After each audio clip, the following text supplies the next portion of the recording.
नमस्कार दोस्तों, मैं आपका सीए मनप्रीत सिंह। आज मैं एक नया वीडियो लेके आया हूँ जिसमें हम बात करेंगे यूपीआई ट्रांजैक्शन के बारे में। इनकम टैक्स में कितनी लिमिट है यूपीआई ट्रांजैक्शन की और कितनी यूपीआई ट्रांजैक्शन करें जिससे हमें इनकम टैक्स का नोटिस ना आए, और जीएसटी की एप्लीकेबिलिटी क्या है यूपीआई ट्रांजैक्शन पर। और हम बात करेंगे कि सेविंग अकाउंट में हम कितना पैसा डिपॉजिट करा सकते हैं और कितना विड्रॉ कर सकते हैं ताकि हमें कोई भी इनकम टैक्स का नोटिस ना आए। अब हम बात करते हैं यूपीआई की कितनी लिमिट है ताकि हमें इनकम टैक्स का नोटिस ना आए।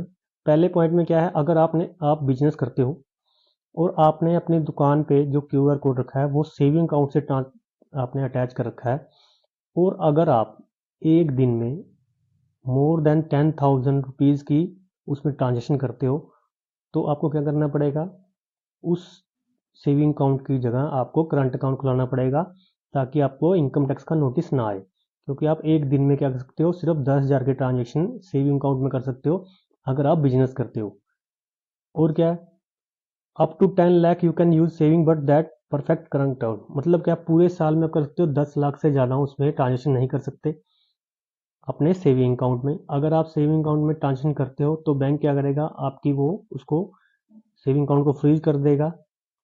तो इसका मतलब क्या, आपको करंट अकाउंट खुलवाना पड़ेगा बिजनेस के लिए। आपको जो भी ट्रांजेक्शन करनी है बिजनेस के लिए तो उसको मेरे लिए आप करंट अकाउंट खुलाएं, और उसमें जो क्यूआर कोड होता है उसको करंट अकाउंट से अटैच करके आप यूपीआई की पेमेंट करवाएं उसमें। और आगे क्या है, total UPI transaction should not exceed your annual income, मतलब क्या है, अगर आप क्या है सैलरी पर्सन हो और आपकी इनकम क्या है साल की, क्या है 5 लाख रुपए, और आप यूपीआई ट्रांजेक्शन कर रहे हो 7 लाख रुपए की साल में, आप इधर से ट्रांसफर कर रहे हो, उधर कर रहे हो, उधर कर रहे हो, तो इसका मतलब क्या है, आपको आपको जो भी आपकी यूपीआई ट्रांजेक्शन होगी वो आपकी एनुअल इनकम से कम होनी चाहिए। अगर वो एनुअल इनकम से ज़्यादा होगी तो आपको इनकम टैक्स का नोटिस आएगा। तो वैसे ही आपको, अगर बिजनेसमैन हो आप, तो आपको क्या करना पड़ेगा, आपकी जो भी यूपीआई ट्रांजेक्शन है आप उसको पूरे साल आप जो भी करते हो उसको आपको अपने इनकम टैक्स की रिटर्न में शो करना पड़ेगा कि आपकी इतनी ट्रांजेक्शन हुई है, और आपको उसके अकॉर्डिंग ये अपनी रिटर्न फाइल करनी पड़ेगी। तो आगे क्या है, आगे हम बात करते हैं यूपीआई ट्रांजेक्शन जो कस्टमर टू बिजनेस, मतलब जो भी कस्टमर बिजनेसमैन को ट्रांसफर करता है। अगर कोई आप कोई चीज़ परचेज करते हो तो आप क्या करते हो, आप अपने जैसे गूगल पे या फ़ोन पे, इनसे आप क्या करते हो, बिजनेसमैन को ट्रांसफ़र करते हो, अकाउंट पैसे ट्रांसफ़र करते हो उनके अकाउंट में, आप कोई भी चीज़ परचेज करते हो। तो इसका इम्पैक्ट क्या पड़ता है सेंडर पर और रिसीवर पर, इस बात की हम चर्चा करेंगे। जो सेंडर है, मतलब जो बंदा परचेज करता है, उसको क्या है, उस पर तो कोई इम्पैक्ट नहीं पड़ेगा। और जो रिसीवर है, मतलब अगर वो रिसीवर बिजनेसमैन है, बिजनेस कर रहा है, तो उसका जो भी उसकी वो ट्रांजेक्शन वो रिसीव करेगा, जो भी पैसा रिसीव करेगा यूपीआई के थ्रू, वो उसकी सेल मानी जाएगी। तो उसको क्या करना पड़ेगा, आपकी आईटीआर, जैसे आईटीआर 3 आईटीआर 4 फाइल करनी पड़ेगी अगर उसकी इनकम क्या है, एक साल की इनकम उसकी 2.5 लाख से ज़्यादा है। क्योंकि आपको पता ही है कि अगर बेसिक एग्जम्पशन लिमिट से कम उसकी इनकम है साल की तो उसको आईटीआर फाइल करने की आवश्यकता नहीं है। बट अगर उसकी इनकम ओल्ड रजीम में 2.5 लाख है और न्यू रजीम में कितने 3 लाख है, उससे ज़्यादा है एक साल की उसकी ट्रांजेक्शन, तो उसको क्या करना पड़ेगा, आईटीआर 3 या आईटीआर 4 फाइल करके अपनी इनकम को उसको बताना पड़ेगा आईटीआर के थ्रू कि मेरी इतनी इनकम है, मैंने इतनी ट्रांजेक्शन की है, मेरा इतना प्रॉफिट आता है। तो सभी बातें वो अपनी किस में करेगा, आईटीआर में शो करेगा। तो इन बातों को उनको विशेष ध्यान रखना पड़ेगा अगर वो बिजनेस करता है। सेंडर पे तो कोई इम्पैक्ट पड़ेगा ही नहीं, क्योंकि वो जो रिसीव कर रहा है उसी के ऊपर इम्पैक्ट पड़ेगा, क्योंकि रिसीवर को जो है वही बिजनेस कर रहा है। कोई आम कस्टमर तो कोई बिजनेस नहीं करता, क्योंकि वो तो कोई भी चीज़ परचेज करता है और उसके लिए वो पेमेंट करता है। पर जो रिसीवर है वो बिजनेसमैन है। अगर वो बिजनेसमैन नहीं है तो उसकी चर्चा हम आगे करेंगे। तो जीएसटी का इम्पैक्ट पड़ेगा अगर आपकी पूरे साल की यूपीआई जो है वो 40 लाख से ऊपर हो गई है। अगर आप ट्रेडर हो तो आपको जीएसटी का इम्पैक्ट पड़ जाएगा, आपको जीएसटी लेनी पड़ेगी। अगर आप प्रोफेशनल हो, अगर प्रोफेशन करते हो तो 20 लाख है। तो मतलब क्या है, अगर आप गुड्स सेल करते हो तो 40 लाख की लिमिट है, अगर आप सर्विस देते हो तो 20 लाख की लिमिट है। तो अगर आप इससे ज़्यादा एक साल में ट्रांजेक्शन करते हो और आप बिजनेस कर रहे हो तो आपको जीएसटी कंपलसरी है लेना। तो ये तो था कस्टमर टू बिजनेस। अब हम बात करते हैं पर्सन टू पर्सन केस में। इसमें क्या होता है, यूपीआई टू कैश, मतलब आपको कोई यूपीआई कर रहा है और आप उसको कैश दे रहे हो, जैसे आपके दोस्त को कैश की नीड है, वो आपको यूपीआई कर देता है और आप उसको कैश देते हो, तो उस केस में क्या होगा, अगर आप साल में 50,000 तक यूपीआई ट्रांजेक्शन एक्सेप्ट करते हो, मतलब इसमें आप बिजनेस नहीं कर रहे हो, जस्ट आप नॉर्मल पर्सन हो जो बिजनेस नहीं कर रहा है, आप 50,000 तक यूपीआई ट्रांजेक्शन कर रहे हो, तो इसमें कोई भी इनकम टैक्स का नोटिस नहीं आएगा। ये किस में टैक्स फ्री होगा, गिफ्ट ऑप्शन में, मतलब आपने गिफ्ट दिया उसको तो 50,000 तक कोई भी टैक्स आपको इनकम टैक्स का नोटिस नहीं लगेगा। बट अगर आप 50,000 से ज़्यादा ट्रांजेक्शन कर रहे हो तो इसका इम्पैक्ट आप पे पड़ेगा, तो वो हम देखेंगे क्या होगा।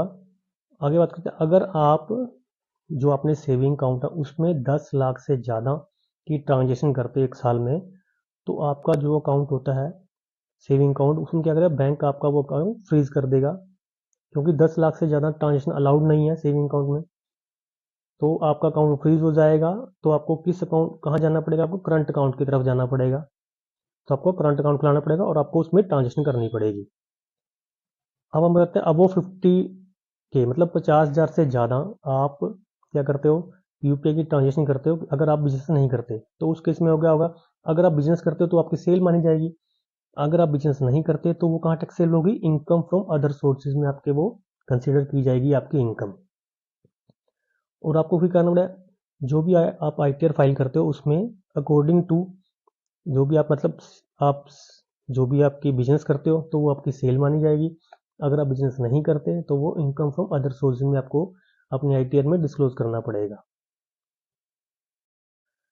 अब हम बात करते हैं कि कोई पर्सन यूपीआई से पेमेंट रिसीव करता है और यूपीआई से पेमेंट वापस करता है, मतलब पेमेंट कर देता है, तो इस केस में क्या होगा, बहुत से लोग क्या करते हैं, जब भी वो परचेज करते हैं किसी और के लिए परचेज कर लेते हैं, जो कैश पॉइंट रिवॉर्ड के लिए या क्रेडिट कार्ड से पेमेंट कर देते हैं, तो उस केस में क्या होता है, उनको कमीशन अर्न हो जाती है या कुछ रिवॉर्ड पॉइंट हो जाते हैं।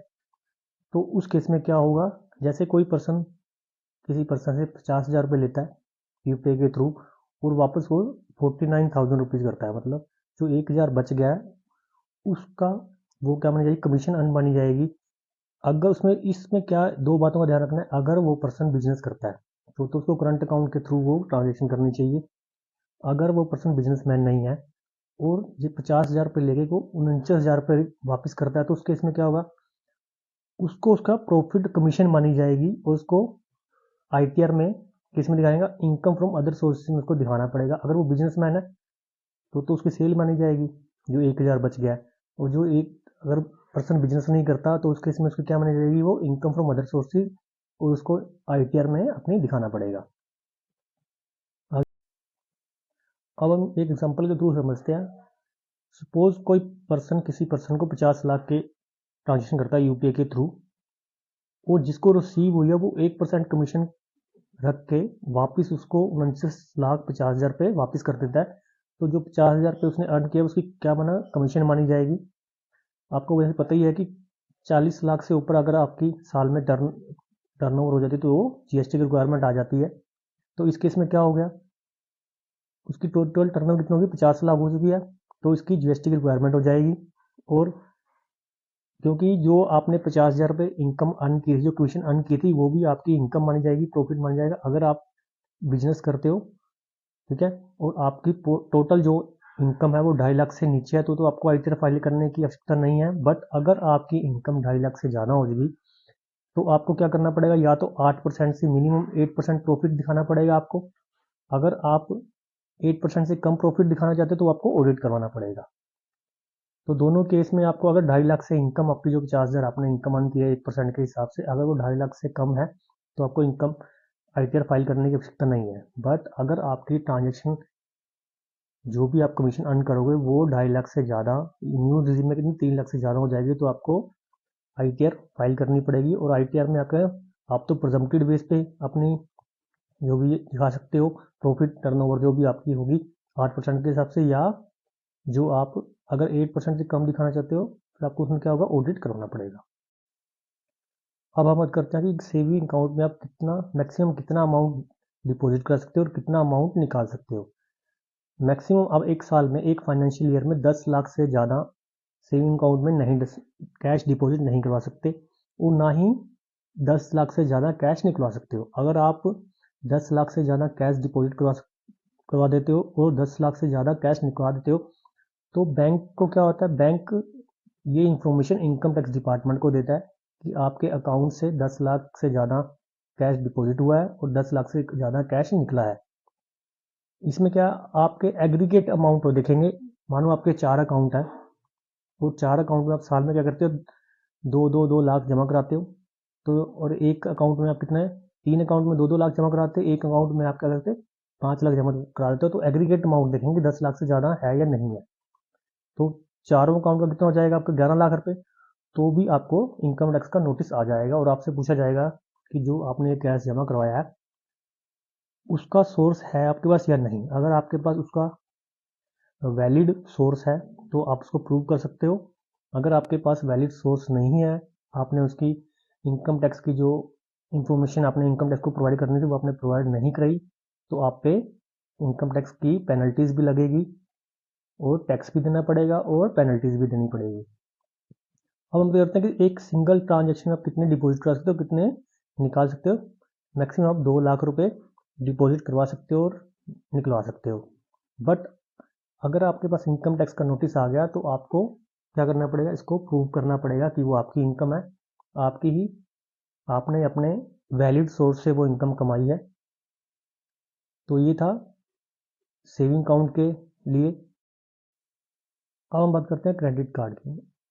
बहुत से लोग क्या करते हैं, क्रेडिट कार्ड का यूज़ करते हैं और कई बार क्या करते हैं वो दूसरे लोगों के लिए भी अपने क्रेडिट कार्ड का यूज़ करते हैं, कई बार रिवॉर्ड पॉइंट के लिए। वो कई बार ऐसा होता है जैसे कोई ऑफर चलता है आजकल साइट्स पे, जैसे अमेजोन पे, फ्लिपकार्ट पे, उस पर क्या होता है क्रेडिट कार्ड के थ्रू आपको जो भी कोई मोबाइल फ़ोन है कुछ भी हो आपको वो सस्ता मिलता है। और कहीं कोई कहते हैं परचेज़ करके उसको मार्केट में सेल करते हैं। मानो आपको कोई मोबाइल मिल रहा है, वो साइट पे मिल रहा है आपको 40,000 रुपीज़ का, आप उससे परचेज़ करके और मार्केट में क्या करते हो उसको 43,000 या 45,000 का बेचते हो, उसमें वो प्रॉफिट अर्न करते हो। ऐसी आजकल बहुत ट्रेंड चल रहा है। ज़्यादातर ये स्टूडेंट्स में भी ये चल रहा है कि वो रिवॉर्ड पॉइंट के लिए और ऐसे एक्स्ट्रा मनी कमाने के लिए भी वो क्रेडिट कार्ड का यूज़ करते हैं कि वो साइट से कम कॉस्ट में परचेज करके और बाहर मार्केट में उसको ज़्यादा में बेचते हैं। तो इस जब वो क्रेडिट कार्ड का बिल पे करते हैं तो इसमें क्या होगा, अगर आप एक कैश पेमेंट करते हो और 1 लाख से ज़्यादा एक फाइनेंशियल ईयर में क्रेडिट कार्ड का बिल पे करते हो वो भी कैश, तो आपको इनकम टैक्स का नोटिस आएगा। और अगर आप साल में ऑनलाइन मतलब ऑनलाइन मोड से आप 10 लाख से ज़्यादा एक फाइनेंशियल ईयर में क्रेडिट कार्ड का बिल पे करते हो तब आपको इनकम टैक्स का नोटिस आएगा। मतलब अगर कैश में पे करते हो फिर तो 1 लाख की लिमिट है और अगर आप ऑनलाइन पे करते हो तो 10 लाख की लिमिट है। 10 लाख से ज़्यादा आप ऑनलाइन पे करते हो एक साल में क्रेडिट कार्ड का बिल, तब इनकम टैक्स नोटिस आने के चांसेस होते हैं। और अगर आप कैश में पे करते हो क्रेडिट कार्ड बिल 1 लाख से ज़्यादा तो आपको इनकम टैक्स नोटिस आने का चांस होता है। तो क्रेडिट कार्ड के लिए आप जो भी पेमेंट करते हो, जो भी आप इसको यूज़ करते हो, तो इसको बहुत केयरफुली से आपको यूज़ करना पड़ेगा।